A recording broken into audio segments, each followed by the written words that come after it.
Good morning.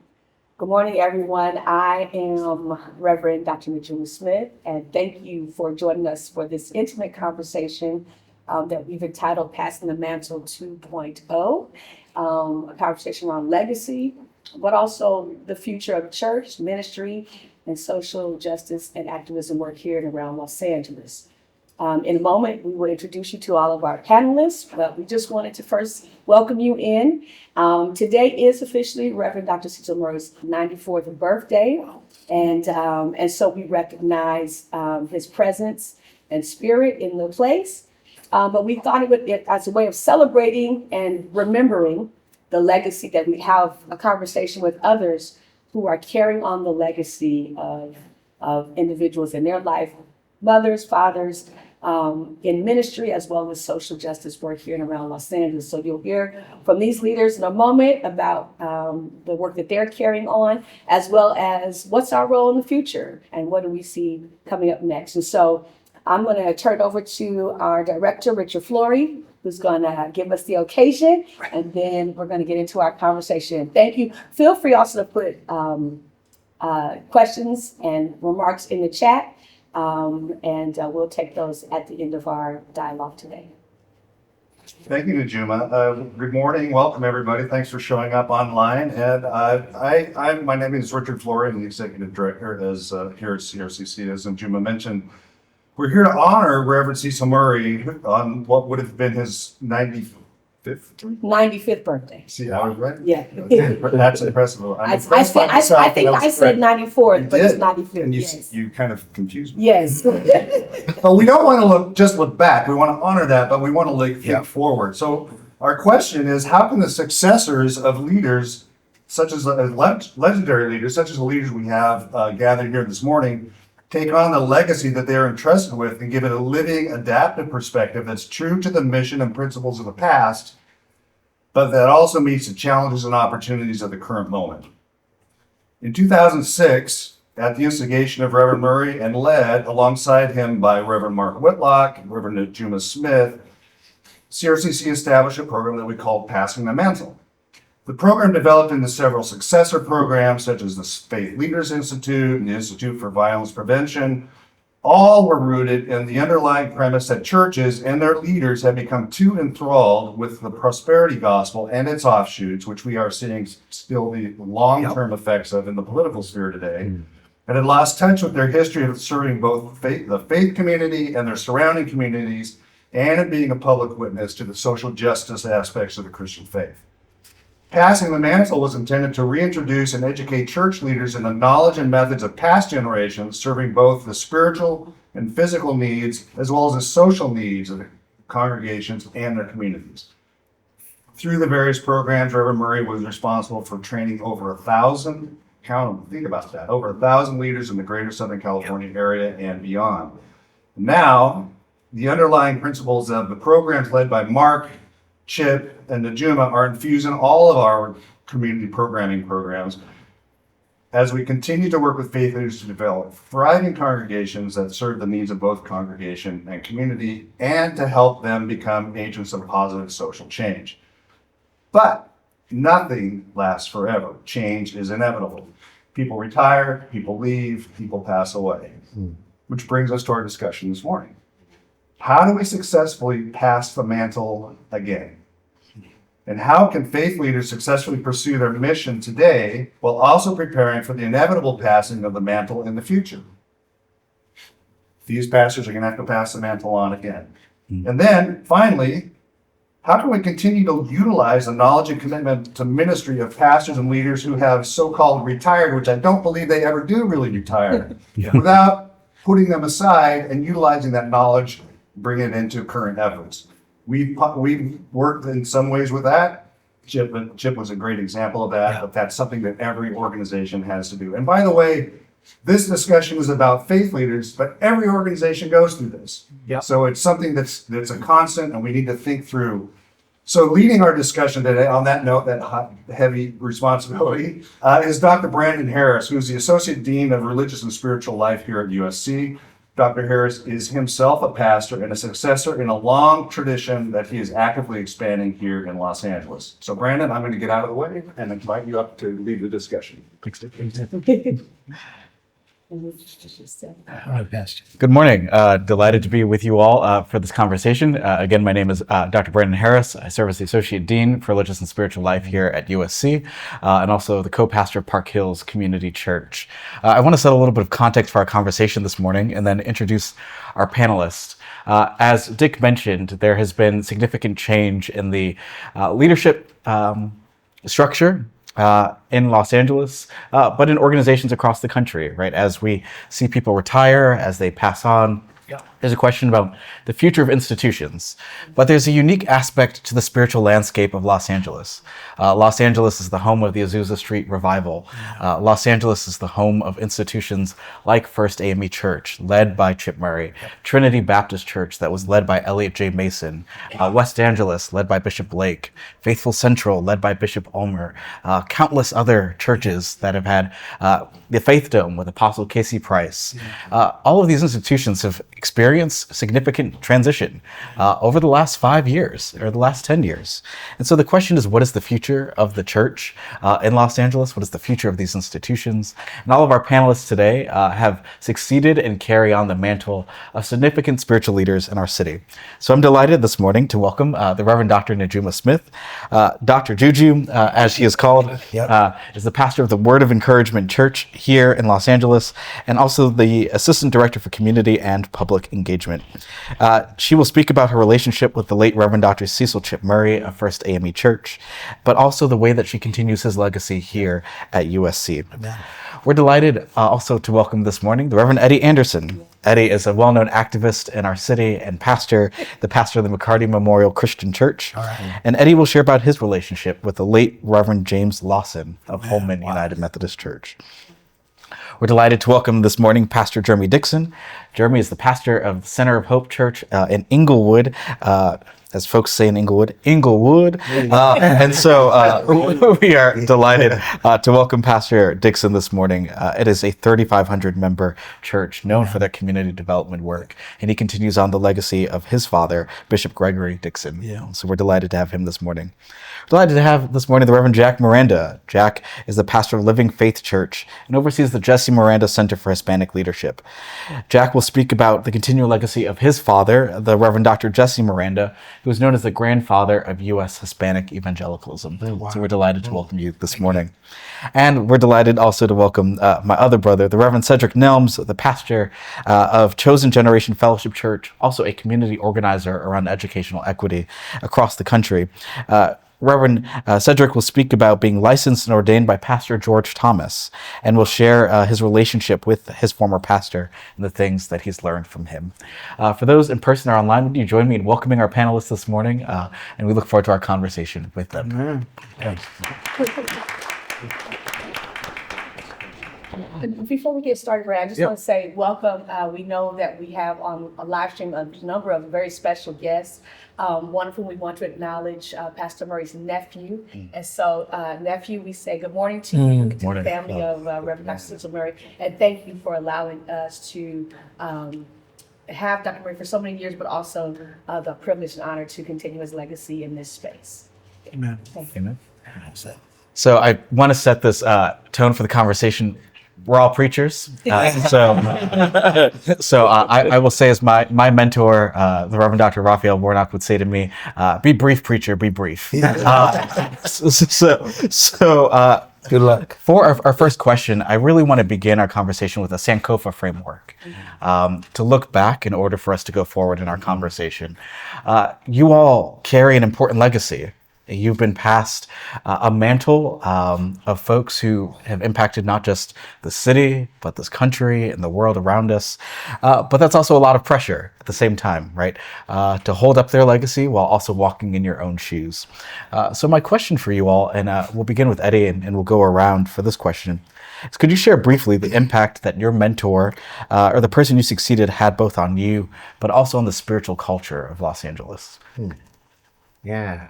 So Reverend James Lawson, I just want to say I love his family's watching, and this weekend we're moralizing Dorothy Lawson, his wife, who transitioned quite soon after he passed on. Reverend Lawson was a very humble man. You would not know that when you was with Reverend Lawson that you was with one of the what I will tell him, one of the founding fathers of our nation. Yeah. He would talk often about what got him involved in the struggle, the beautiful struggle as he called it, and the discipline needed to be a part of it.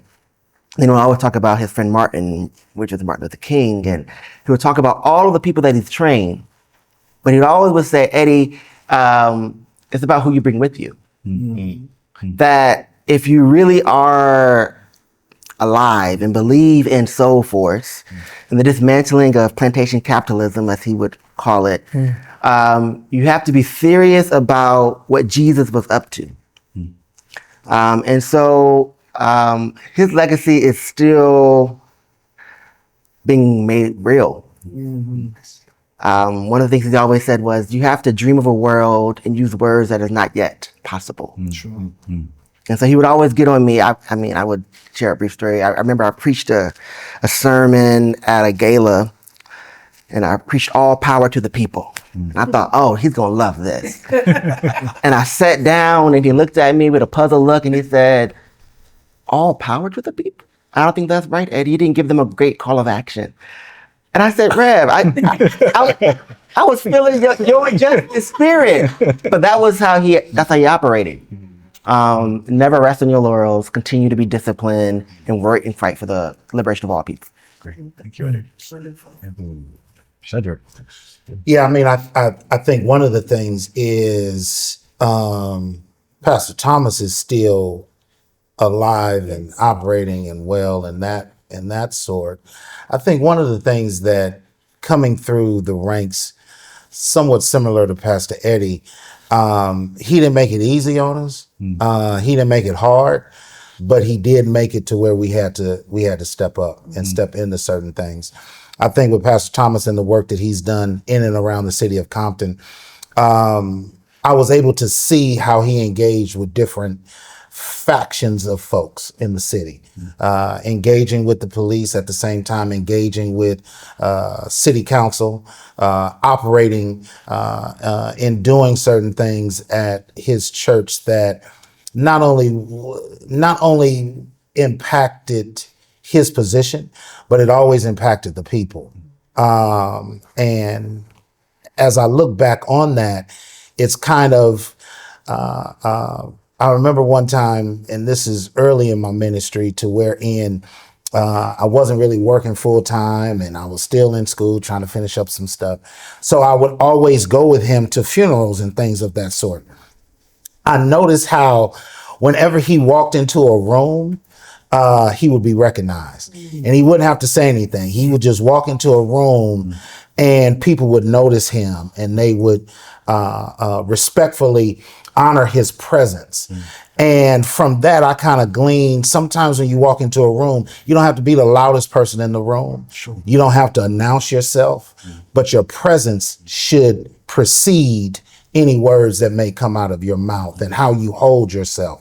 And that's one of the things that I've kind of gleaned from being under his tutelage, being in spaces with him, just really seeing how you have to move in and out of spaces respectfully to where you don't suck the air out of the room. But when you walk in, you should add some value to the oxygen that's already in the room. And so I've tried to move like that throughout the time that I've been pastoring and doing the work that I do in the community. Amen. That's true. First of all, thanks.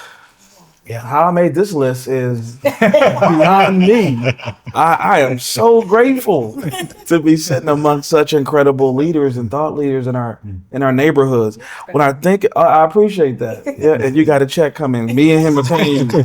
We're gonna pay you together. It's a joint venture. When I think about my father, first of all, it's my favorite subject. My father, and so I'm gonna work on being brief. But part of what I knew of his ministry is he was a masterful convener. He brought people together, walks of life, diversity of thought, because of his enormous tolerance for difference and even dissent. He was very comfortable in spaces where he was able to navigate that everyone didn't think the same or feel the same, which also provided this space of collaboration where the best ideas could emerge. But he was also a bridge. In fact, he would often say to me, Mom and I were talking, he'd often say, we talk about big ideas. Oh, I'm gonna leave that for you to do, Jeremy. He saw himself as a bridge. And because of that, he changed the church name to Center of Hope, because he always was preoccupied with the future. A future he knew he would not all see or experience, but that he would help to imagine for those who came after him to walk into. So when I think about, ministry now, one of the things that I'm taking from him and his historical presence is trying to, in like manner, be a convener, to be a person that recognizes that I don't possess all the skills and the talents and the capacities. But if I can find a way to facilitate appropriate conversations, relationships, give my place or place to others, that we could see something amazing happen. But also, I think I'm not only on that bridge that he was building, but I'm also called to build further bridges. So some of the things, in fact, there's not a thing that we're doing now. We're in the middle of some pretty big ideas. None of them are original. Everything that we're doing is what he imagined in a previous state. Now we're repackaging it. We're reimagining how it manifests. But to date, and I don't know if this is self-degradation, but I ain't had an original idea yet.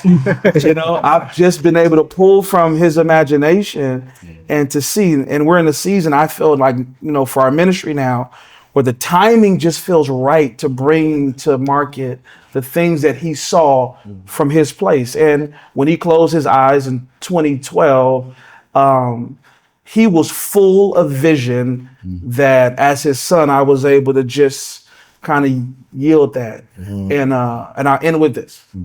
I was at a conference and there was a pastor there who I don't know. He didn't know me.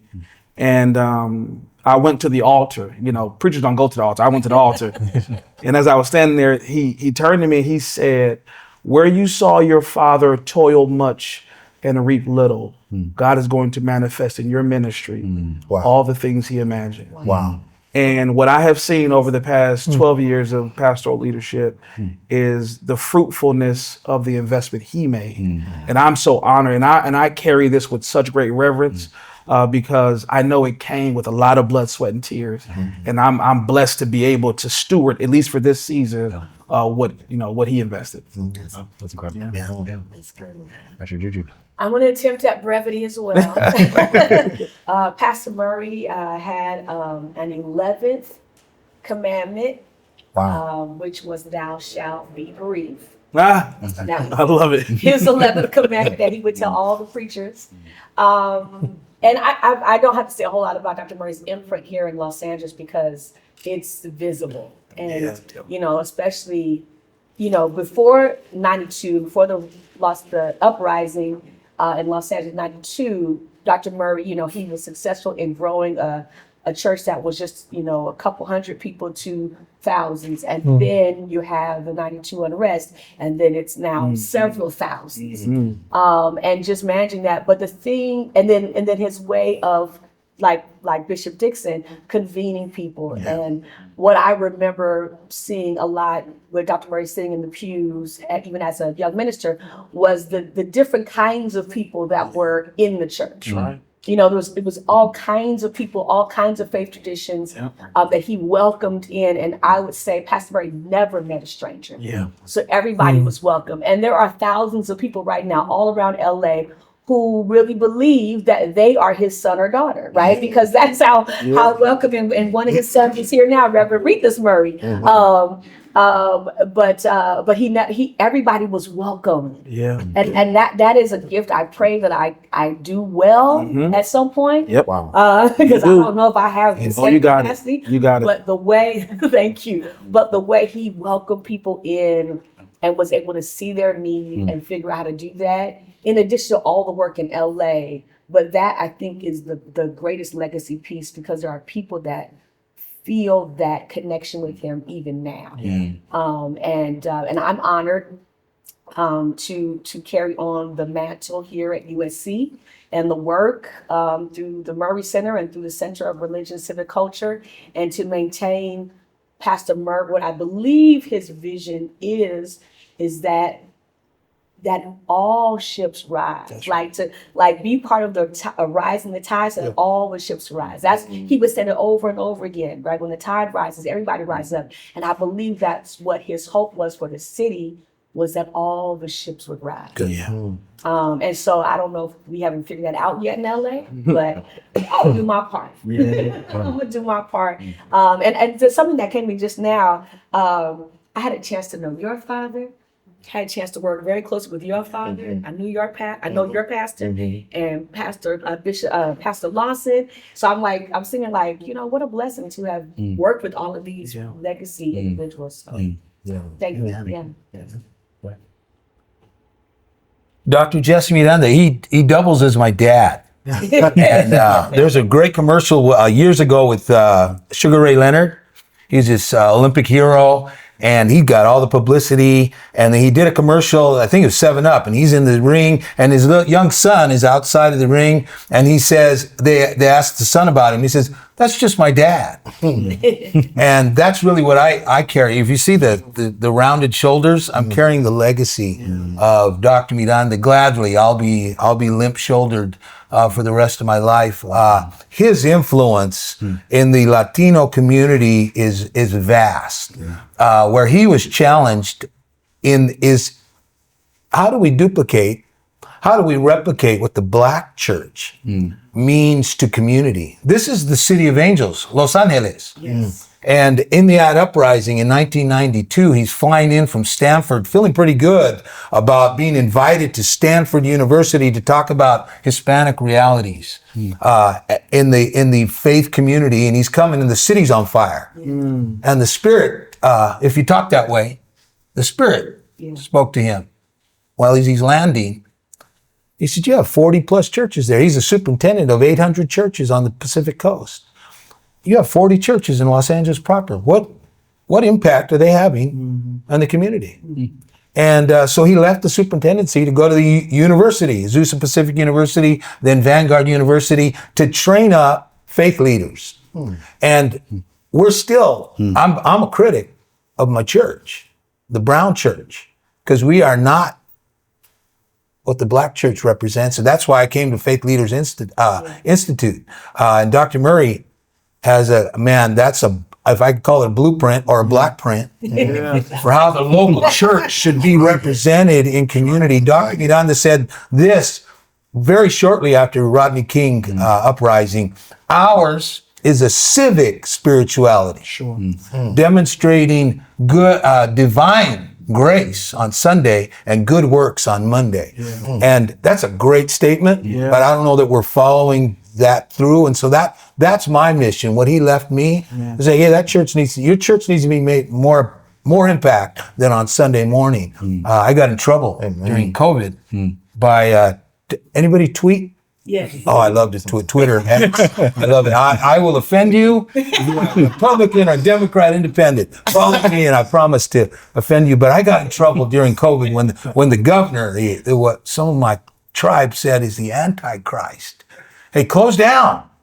Close down. Don't meet. I said, no, man, that is not God. And so I tweeted, if your idea of Christian service is a Sunday morning gathering, not only do you need to close, don't open again. That's right.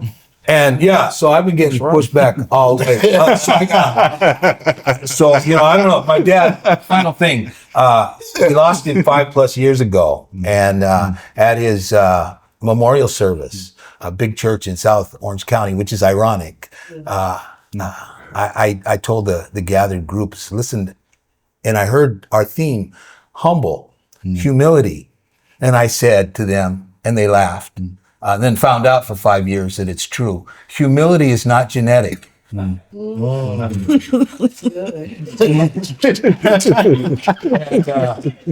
I was like, I'm being serious. And so that's Dr. Miranda. He's humble. I got my mom's personality.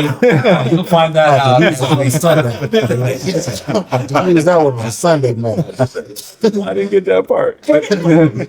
This was an incredible opening already. In the ways that your mentors and pastors or your fathers, right, or your spiritual fathers, the impact they had in your lives was key. But this is not the world they led. We're in a post-COVID world. We are in a post-Christian society. We are facing serious challenges with religious affiliation, with millennials. We're now in our 40s, y'all, but millennials and Gen Z and Gen Alpha, right? And so the question of what is the future of the church? So the institutions we've inherited have changed. So what are the challenges that you're finding in this moment of continuing on their legacy with the institution you've actually been given?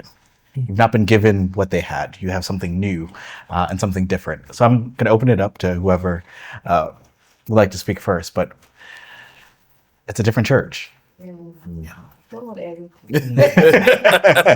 Call him out. I actually asked Rev Lawson,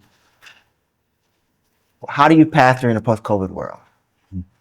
To which he said, I have no clue. I'm not gonna get some. Thought you was gonna get some. I'm gonna give you a little blueprint or something.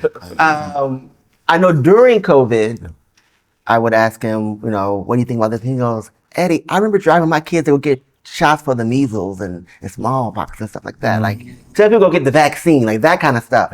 But I think one of the things that we talked about often was because he was my spiritual father in activism, was the rise of Twitter activism, Instagram activism, people doing work for activism's sake. Sure. And for Reverend Lawson, it was very much a spiritual calling. So he always would look at, for instance, if something would go down in the paper, we would read the paper together, then he'll say, what is the pastoral care that is needed? And then now let's plan the strategic plan to move the policy or call the politician or get the people together. That lack of discipline is very evident in how we see movements move today. So Reverend Lawson was very, the Black Lives Matter movement, he said, Eddie, you will miss the opportunity the Black Lives Matter movement does not become the pastoral movement in the streets. Right? People didn't think of it that way initially, but he was very, very clear that outside of the civil rights movement, this movement had the potential to do that work. And so I think in this new reality, it's how do we get back somewhat to basics of human relationship? How do we get back to understanding not only the why of how we show up in the streets, but the pain as well. But then what is the balance between the turn up and the disruption and the care? There you go. These are real lives, real people. These are, we're talking about heart change. Non-violence is about heart change. And so as a strategist, that's what he was always about. And so I think that's what we have to wrestle with in this new post-COVID, especially very polarizing political climate, is we forgot about the heart and that activism is done with head and heart. And you got to have a plan. And the only last thing, and I'll be shut up because I'm a pastor as well, is that he would always remind us and me that it's about the long haul. That if you win a victory, it's not the war. That's right. And so he would call me and say, when Joe Biden's elected, and he'll go, why aren't you in the street? Did you get sold out? Wow. And I'm like, Rep, I don't have power to call all of the from this standpoint, he's like, if you are leading the work, Lead the work. then lean into it. Lead the work. Yeah. Right? Yeah. And continue the pressure. Yeah. Yeah. Anyone? Sure. Okay. Well, here's what I'm doing. I'm going to steal one of his and give two of my own. When it resonated so deeply when Eddie kind of talked about, and this is what I think. If I'm wrong, then it's mine. But this idea of getting back to calling, that the work does not operate simply as a response to circumstance, but as an assignment from heaven. For those of us who are Christians, we do this in Jesus' name. Like we are sent, to operate in the context of whatever the quagmire is, recognizing that we're on assignment because we are sent to it. And I think getting back to that sense of, yes, we are being responsive, but responsive because it's an assignment, it's a mandate. It's a mandate from heaven for us to be empathetic to the marginalized and those who are being in any way oppressed in our culture. I think the second thing, I might have stole this one from you too. In Howard Thurman's book, he talks about this idea that the impacts of oppression not only impact the oppressed, but the oppressor. Yeah, he really leans into that. And I think when you talk about the humanity, because there's such radical entrenchment, it's very possible for us not to hold the space of, yes, we want to unburden the oppressed, but save the soul of the oppressor. When we become too adversarial, we're not conscious of the fact that those who are operating and engineering these negativities in our culture themselves need to be released from the oppression in their hearts and minds. So I do feel like that's something we need to tease up a bit more. And then lastly, this church, this post-pandemic church, is going to have to lean more heavily into economic resilience and development. We're not talking about money. And I know sometimes that becomes a taboo word in some of our circles, but the fluctuation of the tithe dollar, the fact is, I don't even believe that the tithe and offering should underwrite all of the elements that we're having to supplement because government is not necessarily doing their job. I think we have to think deeply about the economic mobility, yes, of our institutions, but of our people. And if we can think deeply about how we are able to more effectively mobilize our dollar. And that is certainly currency, but it's also positioning our population for their own development. How are we helping them to monetize their hobbies? How are we helping them to scale their ideas so that they become positioned to be a part of the solution? Because money moves culture in a lot of ways. And so I think as we think deeply about these things, I think we see relevance when it comes to church in our modern day, post-pandemic, post-Christian society. That's good. And I think to kind of piggyback off of that question that you asked, I think and I was talking to a dear friend of mine, we were talking just the other day, the pandemic was not all bad. Right.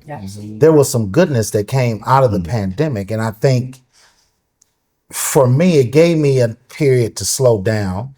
But as I've shared with folks, the pandemic was also my Bishop Jake's Dr. Dre moment, to where I still had to preach content, but I had to learn how to produce it myself. But then it opened up the door to see other people do some things that was very innovative. So when we talk about the church, where we are, how do we move forward? We have to become very innovative in how we go out amongst the people. As Eddie has stated from Dr. Lawson, you still got to get out in the streets and do some things, but then you also have to be able to answer the needs of the people and meet people where they are, but take them someplace that they actually desire, but they may not tell you. That's right. And so from Pastor Thomas not shutting the doors of his church, continue to have church service, there's a level of consistency in that. Sure. But during that period, I transitioned and started watching my parents' church in Arlington, Texas, and actually joined that church because of the leader, the pastor of that church, Pastor Dr. Michael Evans Sr., because he was doing work in the streets. So even during the pandemic, they opened up and was feeding people. They still feed people. Thousands of people drive through that church and get boxes of food. So even though they had closed the doors of the church doors were still open. So they were answering the call of people. The year or two before the pandemic, they had purchased land across the street. And this piggybacks on what you're sharing from a community development perspective. They purchased land across the street from the church that belonged to one of the key deacons in the church.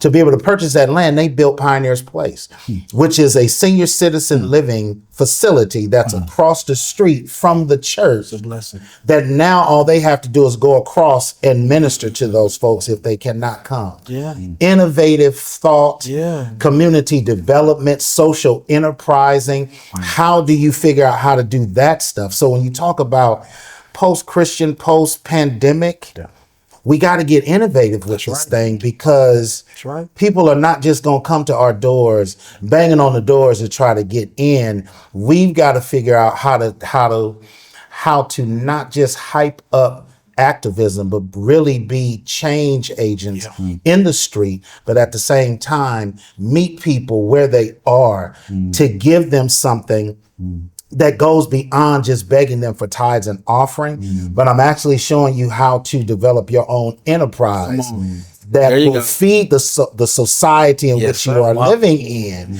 to where you don't need to give me the tithes. Just do the work in the community, and God's gonna bless the church through that anyway. So, amen. I actually asked Pastor Murray one day, because I went, when the pandemic opened up, he was at home, and even when we came back in the office, I would still go visit him at home. And I asked him one day, I said, Pastor, okay, so what's your word for the young preacher? And he directed. Right. To which he began to sing a song, kind of like Reverend Monster, he doesn't have the answer. But he began to sing something that he often sings, which is, if I can help someone along the way. And I understood what he was telling me, which is figure out how not to let your ministry be in vain, and figure out how to help someone along the way. And I just kind of received the message, and was like, so that's it. That's the word for the day. So that's the work that our church began. It's like, how do I not how do I not serve in vain and help someone along the way? And it resonates with what's already been said, is the post-pandemic church, the core of the church's existence is to help someone. That's right. Right. Now our how is the innovation and the ingenuity and partnering with different people and different groups. But it's still the message to somebody who's still that core message of helping someone along the way. And that's what I received, and that's what we got busy doing, and even continue to do here at the center, is figuring out how to continue to help someone along the way, help the churches out, help the nonprofits out, help someone along the way. That's what I take with me, and I just kind of live into that. I love it. I love it. So good. Doc, I'm jealous. I'm jealous. This conversation does not happen easily in my tribe, and that's the goal. Dr. Miranda's his idea was, first of all, we're salt and we're light, and right away that we thought that yes, no, there's no speaking part, and I'm a Pentecostal preacher. Salt has no noise, light has no volume. And it's salt and light in your community. And I would argue with my dad. I irritated him a lot. Dad, you got to ball your fist up and make that point again. Yeah. And no, he was good with it. When we're in Assemblies of God, Pentecostal, holiness movement, and that just innately made us want to separate. Kind of, and we become sin managers and guilt distributors. And I am good, man. I'm good at that. That's the church of God. Okay? That's the church of God. And that's not what the church is. Right. Wow. Right. And so again, Dr. Murray, happy birthday. Thank you for your legacy. I was here in 2015 in this very room learning about the Faith Leaders Institute. This is what the church should be. That's right. Amen. For community. It should be a center, not in the middle, because the middle moves, the center. And you're a force. You're a source and a force for hope. We're merchants of hope. And that's what we're learning, and that's what I'm trying to infuse. But I hide under the mantle of prophet. The prophetic. The prophetic's not apologetic. Yeah. And you speak to truth to power. That's what I learned from Dr. Murray. And to talk about brevity, Mark Whitlock would come with his lecture, and Murray would slip into the back and just give a pithy one sentence summary. It's like, we could close right now. And, no, Whitlock's ready to go some more. And I owe that to Dr. Mark Whitlock as well. And again, my influences. But finally, just to say, Dr. Miranda's heart was education. And this is the Azusa Street revival. This is the location of where the Holy Spirit came down into this, into us. And we're Pentecostal. We go for it. And my dad said this is the Brown Pentecostal theology. Convergence of hearts ablaze and minds aflame. Hearts ablaze. John Wesley, my heart was strangely warmed. And okay, but hey, get educated. That's one thing he's left with our movement. We've got so many doctors, not enough nurses. But we got a lot of doctors in our movement. And now the idea is what are you going to do for community? And so, like I said, I'm jealous. I'm jealous. Wow. And there's a model out there, so it's not like I have to reinvent the wheel. So, because I'm a child of the Pentecostal church, this was not one of my original questions, but I want to add this question to you all. Dr. Murray and all of the folks that we've named, Reverend Lawson, Bishop Dixon, all of them operated out of their unique personalities. Howard Thurman tells us to hear the sound of the genuine. So how do you operate in your own shoes, right? So you've been given a legacy, but how do you operate as your own authentic self within spaces that may demand you to be like your predecessor? And so I'll open that up if all of you want to answer, or just a few of you, but how do you operate as your own authentic self? Because I think you just done such a magnificent work in the way that you've stepped into your own center of hope. So here's my honest answer. My dad's my favorite subject. Yes. My father as a child allowed for me to be me. And I think the greatest gift a predecessor can give to their successor is the space to work out their own voice and sound. Obviously, I think for us, we always are echoes first before we find our voice. But it's the nurturing of the mentor and the confidence of the mentor to not be intimidated by the uniqueness of the sound coming after them. And so I think I don't know if I've in my own life have engineered that as much as been a recipient of a gift from my dad to do it my way. To understand what are the essential fundamentals, the irreducible primes of ministry that maybe are unshakable, and then to have the wildest imagination about how that manifests beyond those fortifications in the faith. So I think it was more him than it was me, that he just pushed me to be me, allowed me to be me, even when me wasn't very good, He allowed it because he knew that it was working into something, and that life would teach me, and experience would ground me, and heartbreak would, shave some rough edges off. So I think more than me figuring it out, I think it was just a gift from my dad. Is that okay, Pastor? That's you wanted me to go? I was a little nervous about going first, but we'll make sure I'm all right. Let me piggyback again. Wow. I wish I would have known your pops. And I think a long line, we call that permission. That was one of the greatest gifts he gave to me. Be yourself. And when he said that, he knew I was more like his wife than him. And so I grew up in a home where my dad just said, never hit first. My mom would back it up, never, she would say, always hit back. Never hit first, always hit back. Right. That was that tension. Democrat living with probably an independent. But permission. When we talk about missio Dei, the mission of God, there's also con permiso Dei. Permission of God. All of it. You know that. That's grace.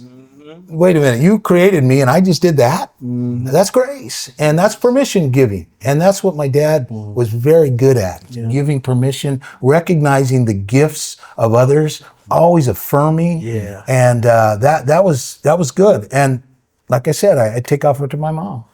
Say that again for us in Spanish. Con permiso.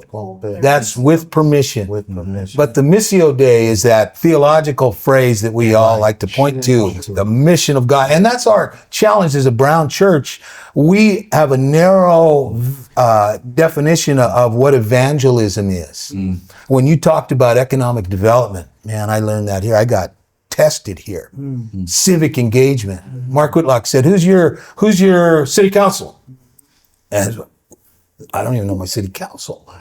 And, so then he goes up the ladder and is like, oh my gosh, I should leave now.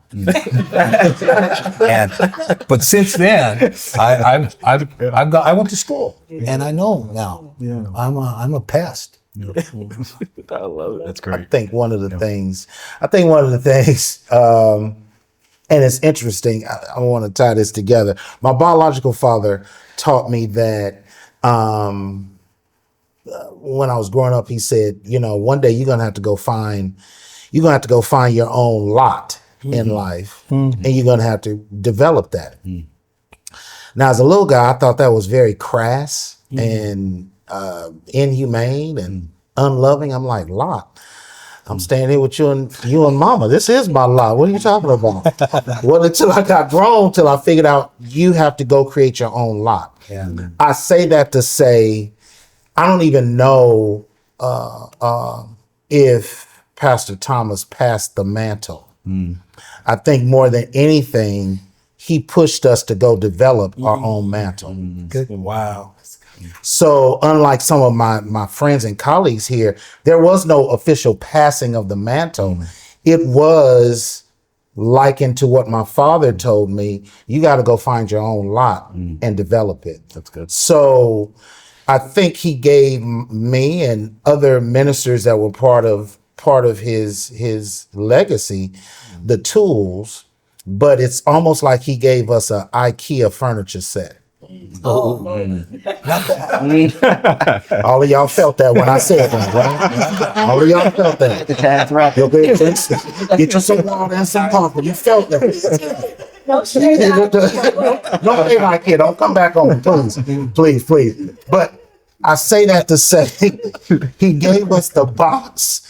He gave us the tools and the material to build. Yeah. Good. But he did not build it for us. That's good. So good. That's good. And so in this regard, I think in this season, I'm still trying to figure out where that one boat goes. That's right. That's right. And that's one school that's there. Where does that go? It's got to go somewhere. Don't say where it's going. Don't lean on the table. Don't lean on the table because we don't know where that boat goes this year. I say that's the season I'm in. Yes. I'm That's trying so to figure out where this one boat goes because I'm still building the mantle. so good. Yeah. And so I don't know. I'm in this season of trying to discover how all of these different pieces, pastoring, community organizing, developing CDC, all these things I'm trying to pull together to figure out what does that mean so that then, unlikened my mentor, I can get to the point to where the mantle will be built. That way, then the next generation can at least look at it and still build their own, but at least they'll have a graphic design. That's good. Potentially of how to do that. That's really good. Thank you. This has been good. It's a good question. One of the things that I appreciate about Dr. Murray, because it was different in that I'm a woman in ministry. And, even though the denomination AME that I came through was open to women in ministry and affirming, that wasn't represented in every house. Okay. And then when you're called to preach in other spaces, and certainly not representing them from other spaces. Yeah. But what I take that I appreciate about Dr. Murray from the very first day that I accepted my call to the last time I saw him alive, right, is he always allowed Najuma to be Najuma. And I know sometimes, I showed up looking different, and I know I got a little edge to me. And he would just be like, June, and that's what he called me, June. But he never once said, change that or be this. Walk this way because you're a woman in ministry, or just this way. He never enforced me to contort. Which was my experience with a lot of other men in ministry, especially men that were older. It was always this, and women too. It was always this question of you need to contort to fit in. Whereas Pastor Murray, like your dad, gave me grace to be who I am, whether that was preaching style, teaching style, ministry, and just even my physical presence, how I show up. He always affirmed that and never once asked me to contort. And I appreciate that because I see that as a woman in ministry, I see that with a lot of my other sisters in ministry and how they're challenged to contort, to fit in, how they're challenged to preach a certain way, show up a certain way, talk a certain way, and be a certain way in front of and outside of blah, blah, blah, all the things, right? He never, ever once asked me to contort, and I appreciate that. That's amazing. Wow. You started this with like a Howard Thurman quote, so I'll give you another one. Howard Thurman said, "Do not ask what the world needs, but rather ask what makes you come alive and go and do that. What the world needs are people who have come alive." I think that's how Reverend Lawson went about mentoring. Over decades, he always had cohorts of people that he mentored. So I was one of the last cohort. I was the last cohort. So the last 10 years. And Najuma knows that this is very new for me. I was not ready for a mentor. I didn't even think the mentor was really passed, until someone, I was at an event recently and someone said, Reverend Lawson poured so much into you, so when you're ready, we're ready. Wow. It's amazing. And it made me think that over the last 3 years, I guess he knew. Because every award that I got, it was him giving it to me. Every organization, they would call Reverend Lawson and he would come sick and he would come up on his walker and give it to me. And in real sense, it was kind of like forcing me. And I think part of it is he always challenged me to think. It's a dialogue. How are you being a pastor? And how are you showing up for the movement? And are these two things still working for you?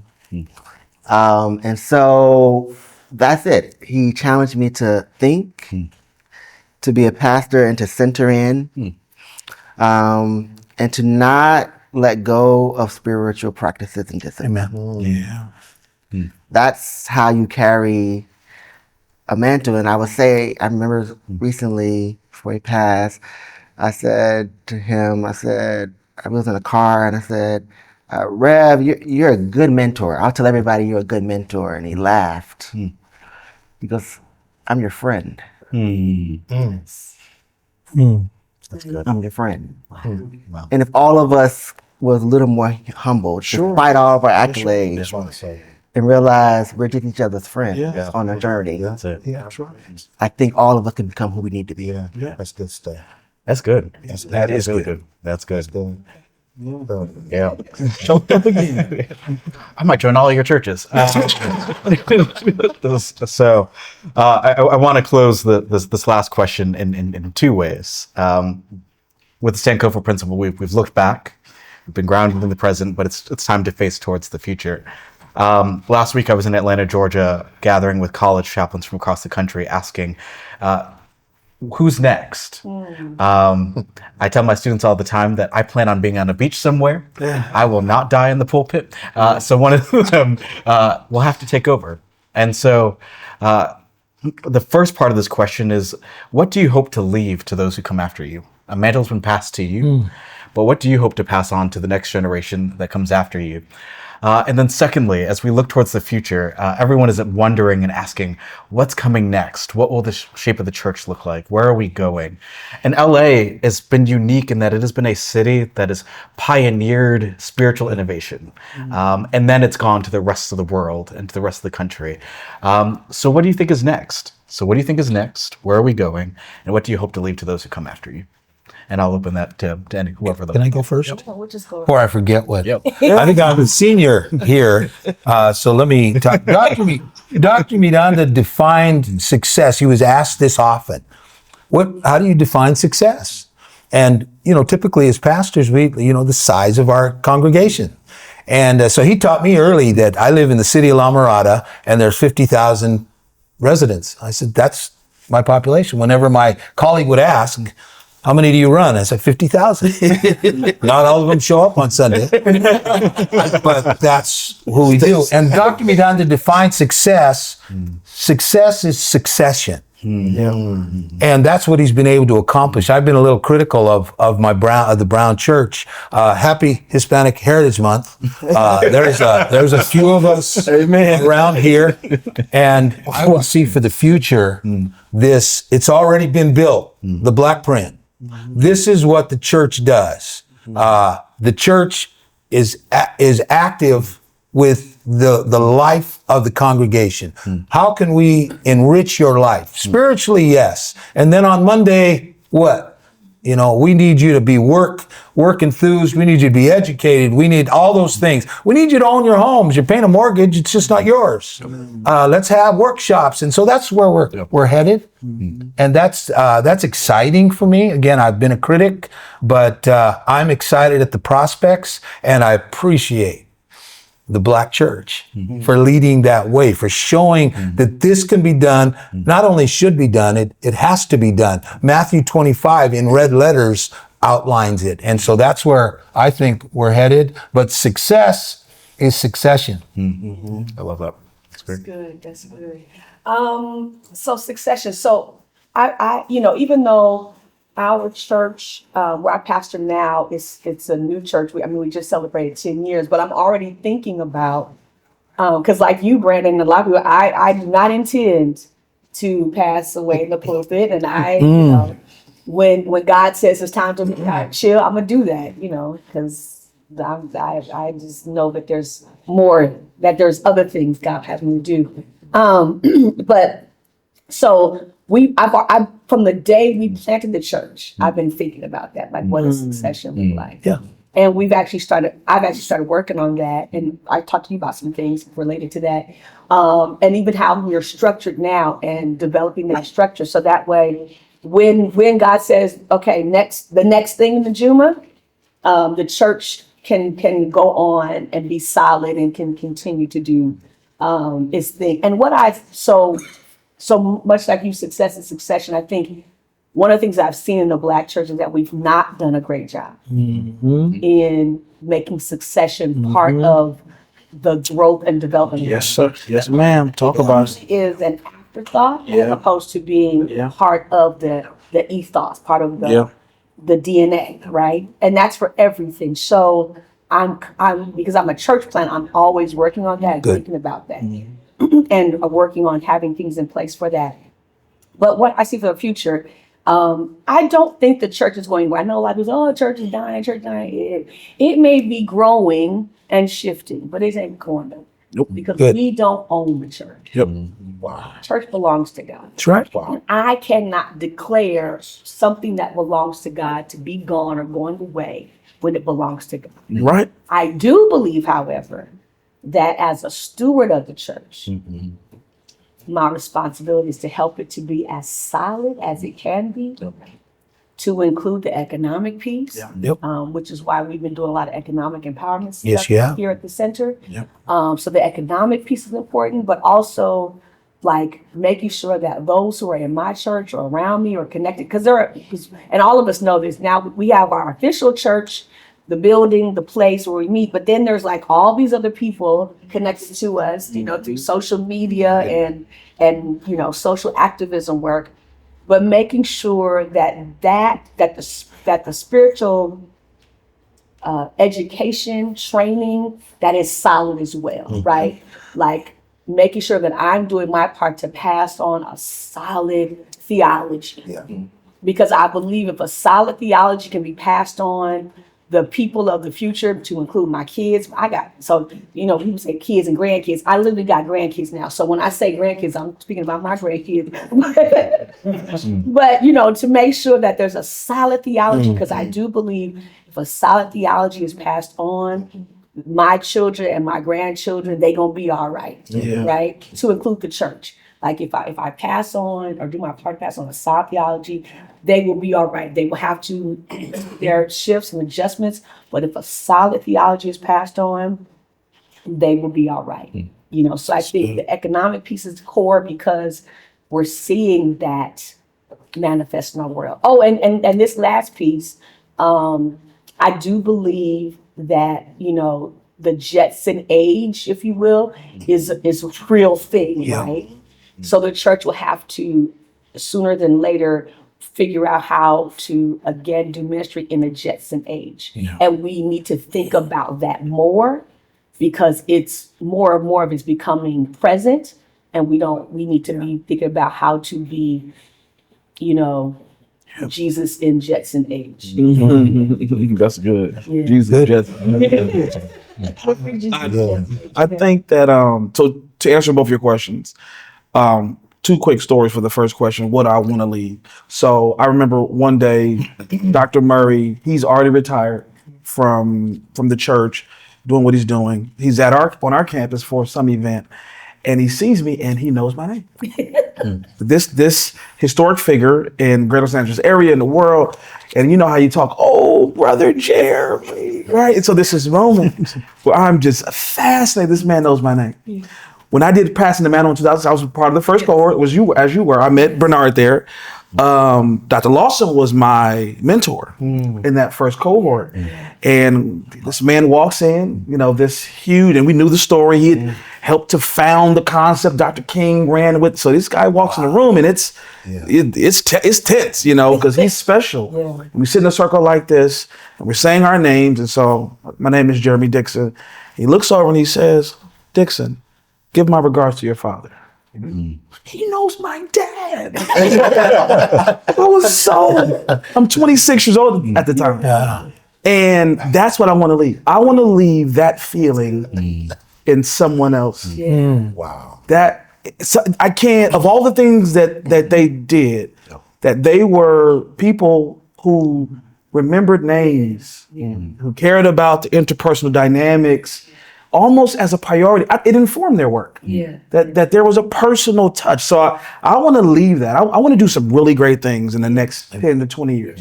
However, what I want to be remembered for is that I knew a name, that the person mattered. That to me is what I want to leave. Where the church is headed, I think you nailed what I was going to say, which is technology, AI, what's happening with film and television, the new modalities of new media. I think the church is we're seeing it happen now. When church movies first came out, they were terrible. Yes. I mean, they were really bad, low budget, Now they're getting a lot better. People raging about The Forge and how great it was. That's going to become more of an imprint from the church world, the repackaging of the gospel in some creative ways with technology. I also think, whereas we've seen the efforts of folk, and I know Dr. Murray certainly did this before his time. Dr. Murray went from this idea or this concept of activism into institutionalizing it with the Renaissance. I mean, he took it and made it into an actual institution, right? We're going to see more churches, I think, as we see the rise of housing developments, the rise of these mixed-use developments. We're going to see churches certainly prioritize ministry, but what I sense is, and I had a conversation before we started, what I sense is you're going to see churches building out facilities and modalities that they'll have church in, but not building sanctuaries. That's it. That's good. I think there's going to be a major shift. They'll have operations, multi-use, adaptive reuses that are in communities, are serving well, and then they'll choose a building to have their worship experience. Yeah. But the priority will be having these, these really complex facilities that are going to serve the neighborhood. That's what's next for the church. It's interesting you said, I'm gonna jump in real quick because I remember maybe about 10 years ago hearing a sermon, and the sermon was go build steeples, go build churches. And at that time, the thing was to go and build churches. Yep. Like go build a church. And that was when the wave of, so we're talking about like ships, Yeah, right? yeah. That wave, Yeah. that wave was about people going out and getting buildings that were churches. Yeah. This next wave is you get Yeah. the building and the churches in it. That's right. So it's a different, I definitely believe that. Yeah. I believe that. Yeah, that's good. Yeah, Cedric. Man, similar to Najuma, I'm a church planter, so I've always had the end game in mind. Knowing that this is not, I coming out of the very traditional Baptist church, I saw pastors die in the pulpit. Yes. Yep. Pastor Thomas is in his 70s. He's still pastoring. I don't think that's my calling. I don't mean to be, some might call it cocky or conceited. I just think I'm too gifted to do that for that long a time. I don't, and so I share this with my wife. I'm like, yeah, we working toward a close. And she chuckles. Cause she asked me, when is that? I said, that's on God. I know I'm working toward a close. But I want to leave the next generation, whether that's my children, or soon, grandchildren in the future, or even the children that are part of our ministry. I want to leave a blank canvas. I think too many times coming out of the church that I came out of, we were supposed to hoop a certain way. We were supposed to posture ourselves in a certain way. We were supposed to read the text in a certain way. It was so scripted almost. Yeah. But I want to leave the next generation a blank canvas that they can paint the picture that God is giving them about how the church should live out. I think coming out of the tradition that I came out of, church planning wasn't a thing. Baptists don't. That was more, and around the time Najuma was doing it is when I started, other people, my dear friend, Dr. Peter Watts. When we started that was looked upon as almost being kind of cultish. Like, what are you doing? You going to plant a church? Boy, it's 6 churches over here, new pastors. Go interview for one of those. Church planting wasn't really a thing. And so how do we embrace that? I think we have over the years, but then how do we embrace it? And I'm shifting to your second question in a very unique fashion. So you got the blank canvas to pass on, but then in this next wave, I look at it as being more ministry and social enterprise combined. And this is a word that I came up with, ministprise, to where in ministprise, to where you have churches that are on the back burner, but you have other things in front. So a concept of personal story. My wife is a caterer. How do we front the church with her catering and developing a restaurant? But then on Sundays, you can come by and get a cup of coffee and some pastries. And that sound you hear is us having church in the back room. Or how do you maybe take on a church that is getting returning citizens that are coming back into the community? You help them to get a Class C driver's license, and you develop a trucking company that kind of turns into a church, because you're ministering to those men and women who are coming out of incarceration, but you're helping them with getting their life on track. And you kind of give them a little sprinkle of Jesus too. Or how do you develop a senior citizen housing? How do you develop a TK institution to where mothers can come and drop children off and they get educated before they go to traditional school, or you develop a school? How do we do these things to wherein that's addressing the societal dilapidation and disease, but you're giving a cure to that in a very unique fashion, which is not, I need you to come and sit and listen to this talking head from the pulpit, tell you about how to get your life right, but I still got to leave here and my lights may be off. They might have repossessed my car and my children don't have clean clothes to go to school with tomorrow. Social enterprise and ministry, ministprise, and then having more stuff like this. I think people need to see us outside of the pulpit. I know Jeremy does that sometimes, where you just have talks on Sunday morning, where you talk about different things, so people know that we're real, but that God is realer. If that's a word, I know that ain't that education. That education that my parents. I'm sorry, Mama. I know that's not that. It's not that Morehouse education you pay for, but it's real love. God is real love. At some level, when they see the realness in us. So. Good. I guess I'm the millennial in this group. So I would say, what I want to leave. I think all of us here had a unique experience of a mentor who saw the value in pouring into the next generation. Not to make it what they want it to be, but to make sure the next generation at least had the stones. If we're talking about, I hate the Joshua analogy, but the stones to tell the story. I think what I want to leave is, I inherited a church. I didn't inherit. I became the pastor of a church that was 90-something years old. Wow. With nobody in it. So I had a big building, multiple facilities. Ain't nobody in there. Spiritual but not religious is a actual category.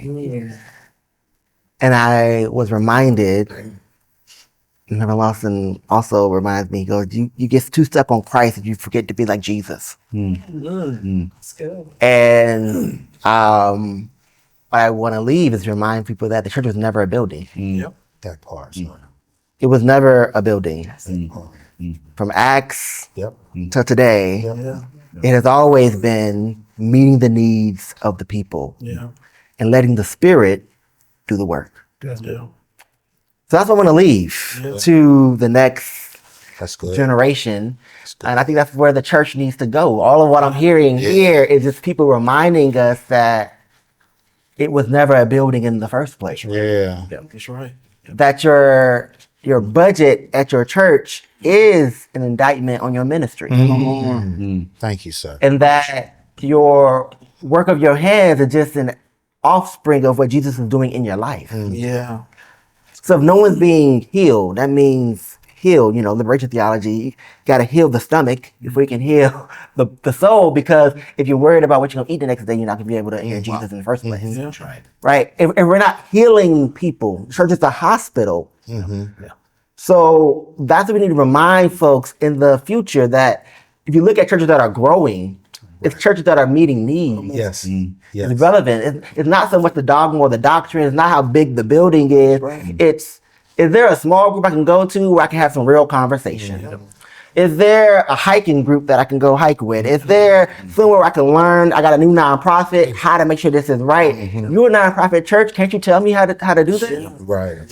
That's what millennials, Gen Z, Alpha, that's what they're looking for. But that's also, if we're honest, what our great-grandparents were looking for when they were builders. So it's reminding us to get back to Jesus. Good. I think that's where the church is going. That's good. Would you join me in thanking our panelists today for some of the responses? We have a little bit of time for a few questions that have come in from those who are with us in person. For those of you online, you can send in your questions. We're going to I'm going to call this a lightning round. So preachers, if you'll give brief responses, like 30 seconds to these, we'd love to hear your thoughts on these questions. The first question that we got is, how do you implement civic engagement opportunities for young adults or new generations on college campuses? We're here at USC. There's that other school on the other side of town, and lots of other schools. But how do we create these opportunities for our young adults and new generations? Wait, ask the question one more time. I didn't. How do we implement civic engagement opportunities for young adults / new generations on college campuses? You should answer that question. Yeah. You're the, Oh. you. I was like, I'm moderating. I'm not going to answer it. You on the college campus. Oh, yeah. My 30-second answer is that Gen Z, unlike other generations, and we actually now have official data for this, and it's going to be released really soon. I'm really excited. Is more religiously open than prior generations, and so they are a blank slate generation. And so I think the opportunities are simply actually engaging with them where they are and being willing to actually show them the relevancy of religion, right? So by showing them that you're involved in voter registration, by showing them that you're engaged in feeding the hungry, by showing them that your church cares about the community, whether that's through yoga outreach programs or a community garden or whatever it may be, they're actually open. And so we have a church on campus, shout out to Pastor Sonny Kang, and we have witnessed an incredible interest. Dr. Najuma preached for us on Easter, where we baptized multiple students who are all unchurched. So there's a deep hunger and openness that we've not seen with my generation, like millennials. And so, yeah, I think the opportunities are there. But you can't come in saying this is the slate and format that you have to fit in. This is the type of Christian or church you have to be. You just got to let folks be themselves. And Good. That's the short answer. So, all right. And anyone wanting to see how it's done, you should come and visit Trojan Church on Sundays. That's 7. All right. Thanks, Trojan Church. Thanks for the plug. Trojan Church. Yeah, it's open to anyone. So the next question comes from our own Dick Flory. So Dick, yeah. Yeah, I'm looking at this panel and it strikes me that you've all been involved in things that CRCC does and has done. And it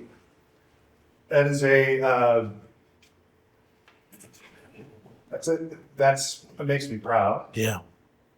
but it makes me feel responsible. My question is, going forward, because I'm always looking, how do we move this thing forward? How do we take who we are, what we know, what we've done, and move it into the future to serve the new needs, find the new opportunities? In your views, what role can CRCC play going forward? I'll tackle it. 30 seconds. Data. Data. That's the next frontier in the culture.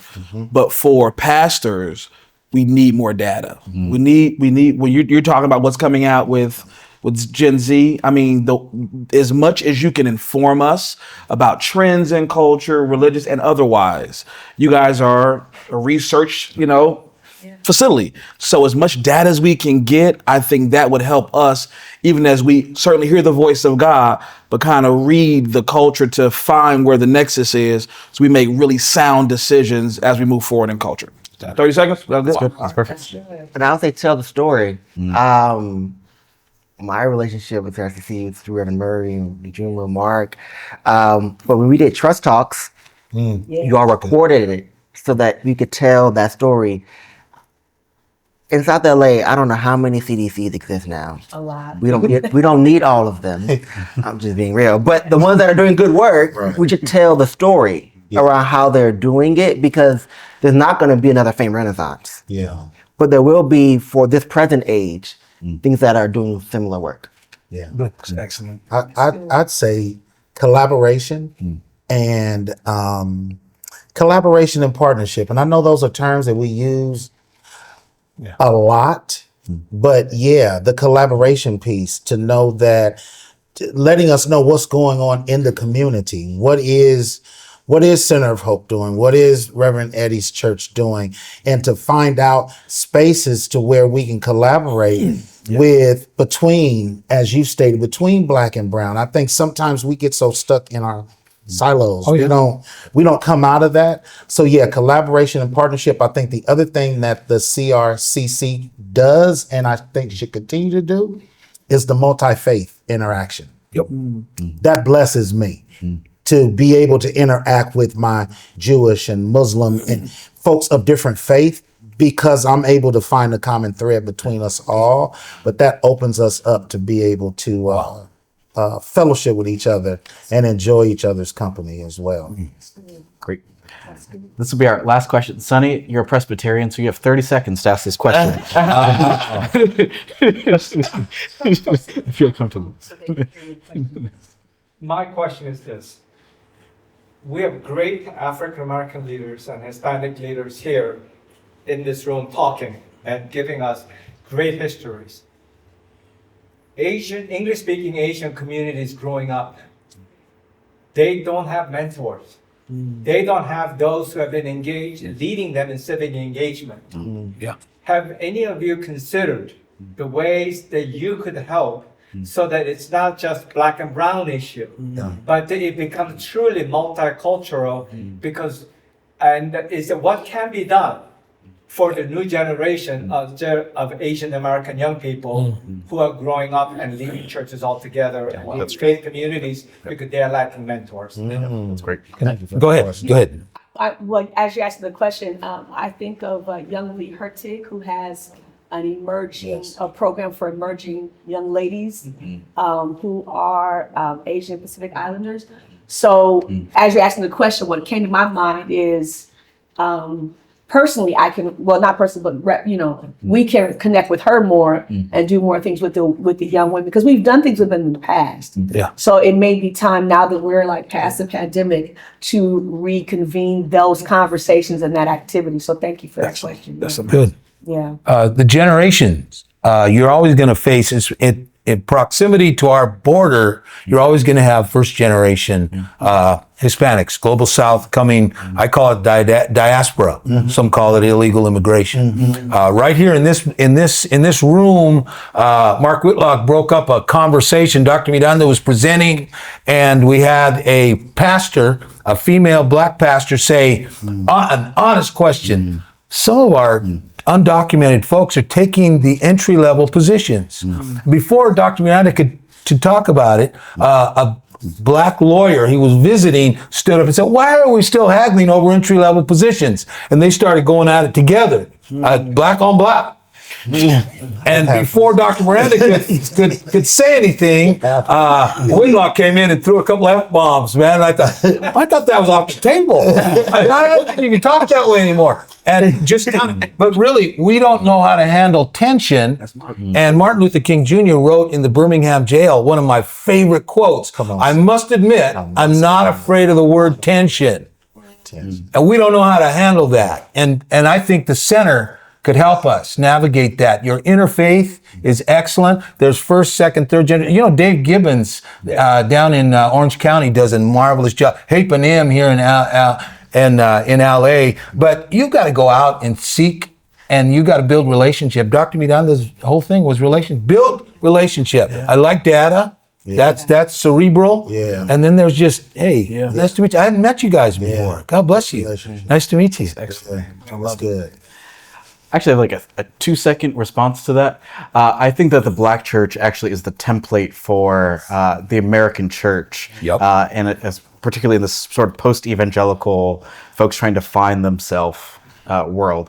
And I think one of the things is the Black church has not always done a good job at writing down the successes that we've had, right? And so I think our model of both civic and spiritual engagement is a model to young adults. And so what we're finding at USC is Asian American students who are attracted to the Black church. Yeah. They're finding white students who are attracted to the Black church. And so now all the research has been about how white churches become multi-ethnic, but I think the next level of research is how do Black churches become multi-ethnic? And there are folks doing it. Mike Walren at First Corinthian Baptist Church in Harlem. Right. The congregation is now 30% white. Sure.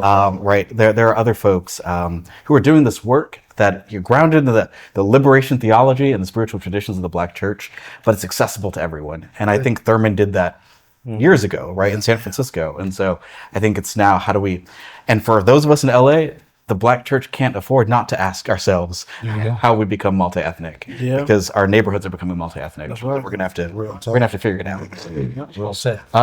We have room for one more question, and then we're gonna let y'all go. What are the challenges of connecting the Sunday Saving Souls ministry to the Monday through Friday Serving Society ministry? Challenging. I'll tell you. Yeah. This is from Mark and Mark and Reverend Murray. First time I was on the LA Times cover was for Black Lives Matter. And they called me and they said, you had over 500 young people in your church? And I said, yeah. They said, what you gonna do with them on Monday? I said, well, I'm gonna continue activating. He said, they gonna come back on Sunday? I was like, absolutely not. He goes, you gotta figure that part out. I've never figured it out. Because people, I asked some activists, why don't you come to church? And they said, Pastor, you are pastor on Monday through Saturday. Why gotta come on a Sunday? That's good. That's good. And so our idea of what it means to pastor, to your point earlier, I think it has to shift. But then the other thing I find is that people, when they come to church on Sunday, they're like, look, don't be in here trying to like quote all the rap lyrics in the sermon, because we came here for church. We didn't come here for the other, popping out. Right? So I think the church has to have an identity crisis and have a real conversation around what is it Monday through Saturday and how are we weaving in Jesus all the way through? And then on Sunday, how do you keep Sunday Sunday? That's great. Yeah. It's figuring out, which is one of the things, one of those bolts in the IKEA desk, is figuring out that you're pastoring the city every day. So there is no, I think old school way is, Sunday and then engaging Monday. I think because we have a group of pastors who work in the marketplace, the whole bivocational, trivocational lifestyle, understanding that people see us and pastoring is just one job I do, but then I'm doing this other job to keep the lights on, so to speak. So understanding that you're pastoring the city. So there are people that won't come to my church on Sunday that will still call and reach out to me and say, hey, pastor, can you help me do?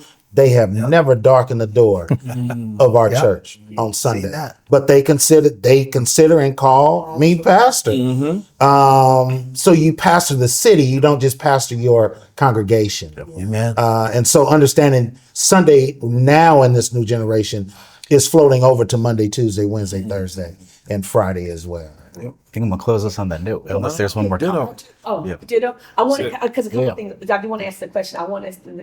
The thing I want to say to the question, like what was already been said, is that I also think we have to redefine get free from the idea that you have to come on Sunday. That's right. That is a teaching Yes. and a training that taught.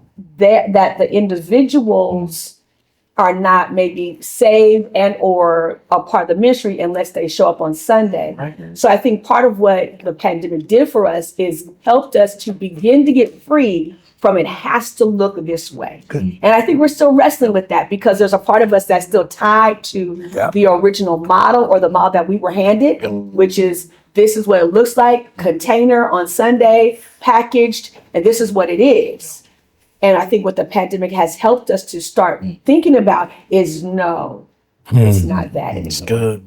And I think we have to, but we also have to help our congregations understand that because there are members that feel like, no, if it's not packaged this way, then it's not church. And we have to continue to teach them, no, actually, it is church with the doors wide open, the walls broken out. And sometimes church is at the park.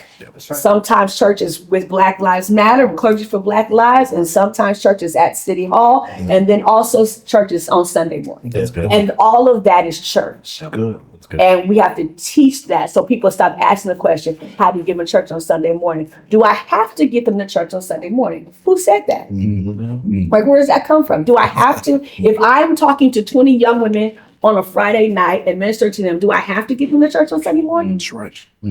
It could be a dinner church. Right. But do I have to, right? And so I think that's part of even our challenge is like the have-tos. Maybe the have-tos don't have to be have-tos no more. That's good. Maybe it's an option. Maybe it's an invitation and you can accept it or deny it, but I'm still ministering to you if I talk to you on Friday. That's great. That's good. Yeah. Would you join me in thanking our panelists? Again, that was amazing. Thank you. I'll hand it over to you. Oh, when you say your closing remarks, Oh. you have to. Yeah. Thank you for joining us today, and then I'm gonna turn it over to Dr. Juju. Great closing. So let us thank our moderator. For Come on, Doc. So there's a few closing things that I want to share, and thank you everyone that's live streamed and all of our in-person audience, and then of course our panelists and moderator, to our tech team that helped us make this happen. They know who they are. Yeah. Couple of things I want to close with. First, this is just one of a series of conversations that we're hoping to carry on into to 2025. So if you're wondering where the Blakes are and the Prices and the Fishers, and Dawsons, we haven't forgotten them. There are more conversations like this in the works, and so stay tuned for those. Make sure that you follow us. Today is a special day, of course, because we are having this conversation, but also centering that it would be the born day of Reverend Dr. Cecil Murray. And so we lift up his family, who we know is watching. And I want to just read a quote by his niece, Tammy, who's watching. And they said, "Thank you for celebrating my uncle's 95th birthday. If I were to add to the conversation," this is what she would add, "our mission remains the same, to uplift the downtrodden and to speak truth to power. In the 21st century, the mission extends into digital spaces, diverse communities, and to a generation yearning for authenticity and action. That's good. The church must be the heart of social change, the voice of moral clarity, and the hands that help rebuild lives." And so thank you, Tammy, for sharing that with us. We want to also invite everyone to keep the Bryants in your prayers. Another sage of our community, the Reverend Dr. Cecilia Williams Bryant, transitioned this morning, and she means so much to a lot of us in this space.